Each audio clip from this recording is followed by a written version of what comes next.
Ladies and gentlemen, good evening. George here with another video about the game we all love the most, Advanced Squad Leader.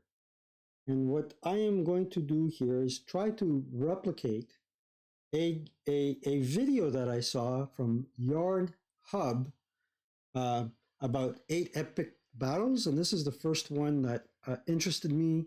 And I'm trying to replicate it in Vassal using the ASL system. So basically what this story is about is early war, takes place on 16th of May 1940, and we have a French war hero, a tanker by the name of Pierre Biollotte in his BIS tank.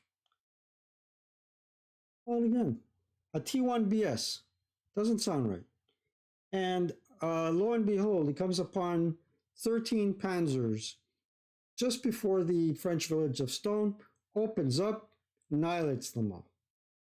Let's see how this pans out in Advanced Squad Leader. Now, I've done the log, and I'm going to play you the log. And if at times I don't seem to be too enthusiastic and too thrilled about the whole thing, kindly note that this morning there was a rumor that a very esteemed wargame designer and Facebook friend of mine, Facebook acquaintance of mine, passed away by the name of Jack Green. I was fortunate enough to collect 2 of his games and correspond with them about current events and a whole slew of topics. A gentleman's gentleman, and it's a really sad and sudden tragedy. In any case, let's see if we can play a little bit and get our thoughts in order, get our take some of the sadness off of our thinking and whatnot. So, with no further ado, I'm going to introduce you to how I was playing the game. So I had only 6 panzers here. In the YarnHub story, there was 13.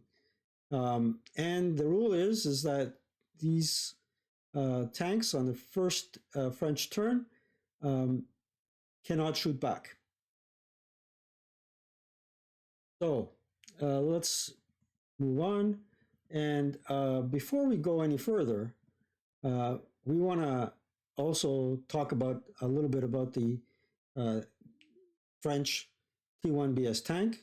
So basically it has a turret-mounted 47 gun and a bow-mounted 75 gun. The bow-mounted gun only has AP9, not the 47. You need to fire, the way I understood it is you have to fire both armaments on the same target to maintain an AC. If you fire the bow machine gun at a separate target than the bow-mounted main armament, then you lose the AC. I also gave that tank a 9-2 French leader by the name of Biollotte. A little bit unfair, but we'll see. And in addition to that, a critical hit on the side can be constituted with a DR, capital DR of 3, not 2. It's a large target, so the attacker gets a +1 benefit. It immobilizes in a small DR of 4. That's what the star means. Plus, the other thing that's interesting is it also incurs a +1 to hit detrimental die roll modifier if it's firing at an unacquired target. Now, the whole point of the scenario is to take that tank, put it where I could really fire upon it, reenact the actual story, and then if need be, we'll bring in reinforcements on a random DR starting in turn 2 or later. And then we also have a powerful 75 Panzer 3A that has APCR, and that fellow cannot come in before turn 2. I didn't do any victory conditions. This is playing for fun and finding out more about the armor, the particular units, and practicing the two-hit DRMs. All right, so let's go on. We're going to put them on, and here comes the French turn 2. We're always rolling for weather, because if you have gusts and burning wrecks, you're going to have smoke all over the place. I think you will. Anywho, or you can have the fire spread to burnable terrain. Okay. And here we are. We're going to target the tank in U5, because I didn't think I had line of sight to, U4.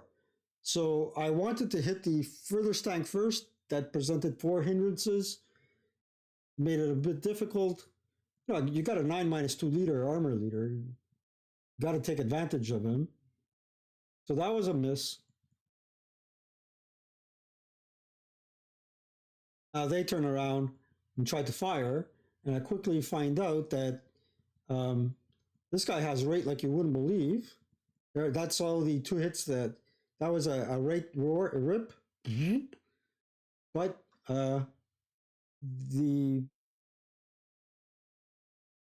everything was just bouncing off the poor fellow. Let's move on. So now we're firing back because it's German turn 2? Yeah, no, German turn 1. We fire back, just burned them up. Well, after I saw what the 75 can do, I said, okay, we're going to put these guys in motion and try to flank him. Because, like I said before, you get a flank shot on him. A critical hit is a 3, not a snake. So, and his armor is slightly weaker on the side. Maybe 37Ls were just not the right tanks to use against these tanks, but right down of 11. We just wrecked the other tank. It was firing at us. And he's just staying there. He doesn't want to move and get immobilized, because then if you're immobilized and you get hit, you have to go through an immobilization task check. You fail, you end up having to abandon the vehicle. So stop and let them come to you.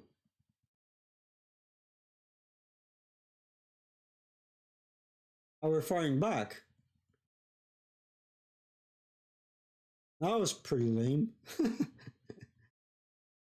Yeah, we fired at this guy here when he started moving for 1. We said, okay, take him out.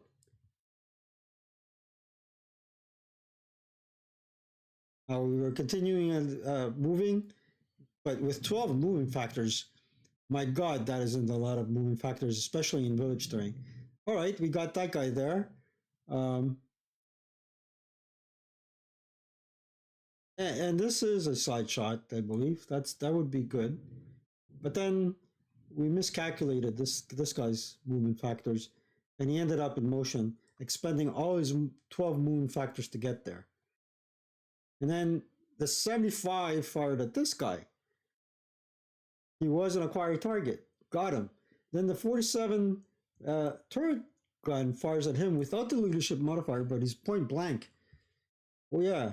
And then I forgot to take into consideration the penetration factor, because he's adjacent. But just the same, there you go. And all of a sudden,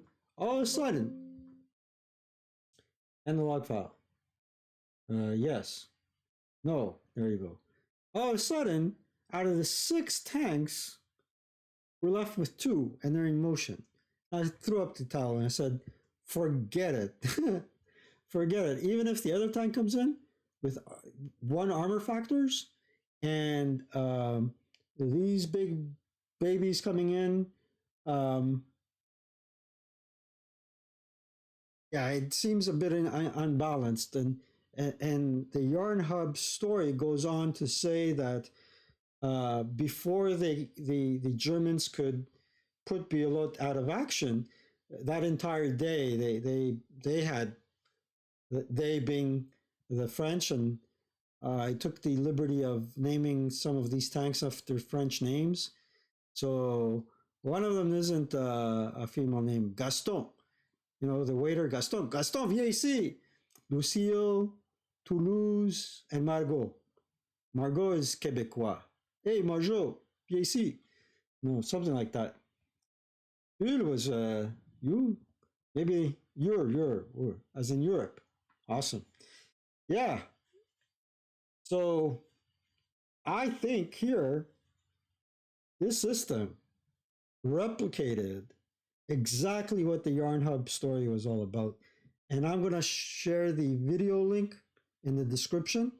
So do take a look at it, and um, you might get a heads up as to what I'm going to play next. And uh, I'll try and make it interesting, try to replicate exactly what the story is on Vassal using the ASL system, play it out. It's an 11-minute video, but who needs 45 minutes when you can do everything, um, in 12 minutes or 15 minutes? With that said, I have to be extremely grateful, although it's not Thanksgiving Day, and Thanksgiving Day is quite a few months away. I have to be extremely grateful for all of you that have liked, subscribed, and told your friends about this channel. Greatly appreciated. I'd like to thank everybody that's been here since the very beginning until the very end, and the new folks that hopped on board. I hope you enjoy this channel. If I made any mistakes, or you think I've done something wrong, or you have any suggestions, put those comments respectfully below. And like Squad Leader Academy, Neil Ewan pointed out a mistake that I did. I greatly appreciate Neil's comments, and I pinned them. And in the last scenario, the last master video, I did make a mistake about flamethrowers. Flamethrowers don't need a 2-hit dice roll. They cannot therefore have a critical hit. I just did correction and pinned it for your benefit. All I can say, folks, is that stay well, do your best to stay well and healthy. And like I try to say with a little tongue twister for me, roll low and enjoy life. Take care. Take care.